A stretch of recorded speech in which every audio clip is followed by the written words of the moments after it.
I hope that these curious faith question moments also are an opportunity for us to feel comfortable to explore together. That we have questions, we don't have it all figured out, and that God is working through each of us as we discover God's answers and how God is calling us to live with one another. And so I think somebody was trying to throw me a curveball with this question, because I had to do a little bit of research and some good dictionary work, because they used big $100 words in here.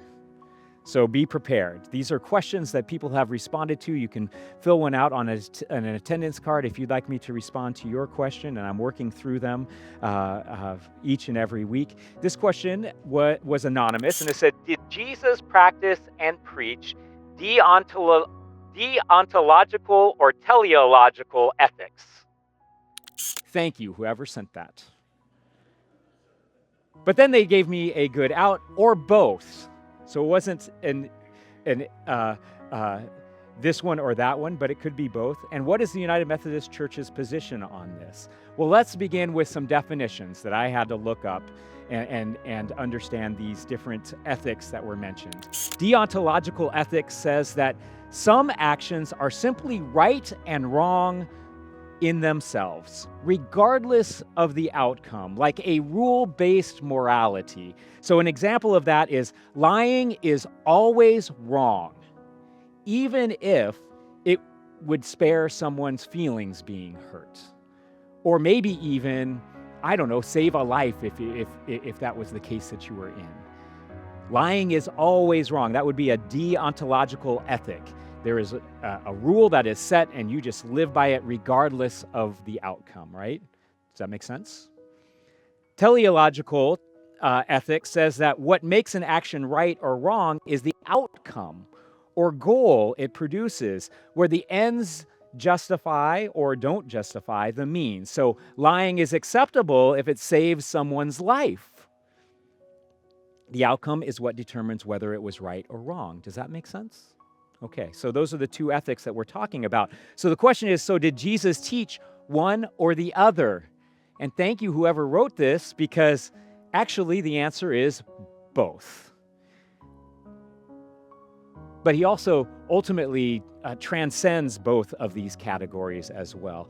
Jesus issued a clear moral command to live as you love God, loving God and neighbor. And that function is absolute, right? But he also constantly pointed towards a goal, the kingdom of God and human flourishing. So John Wesley, because there was a question about how does the United Methodist Church land on this, held these together through that concept of love.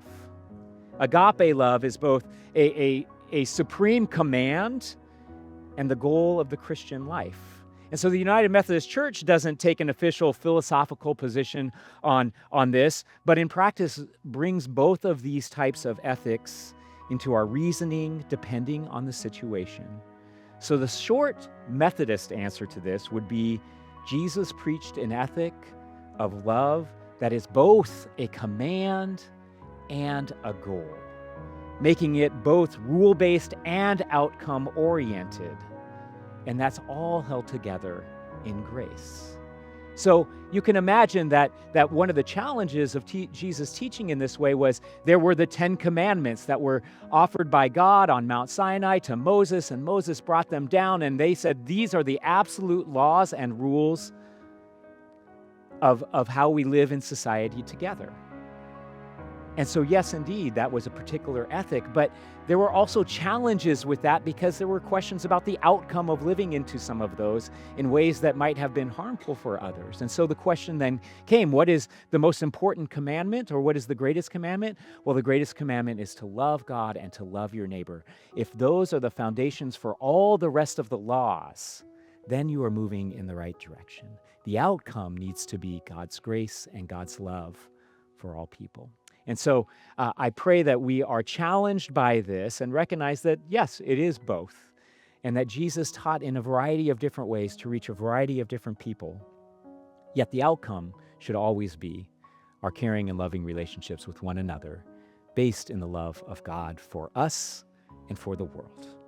So this is one of the curious faith questions that I get to respond to. If you have others, please fill those out, and I will continue to work with those. And let us continue to ask questions. This is a great time, this season of Lent, to explore more deeply how God is working in our lives.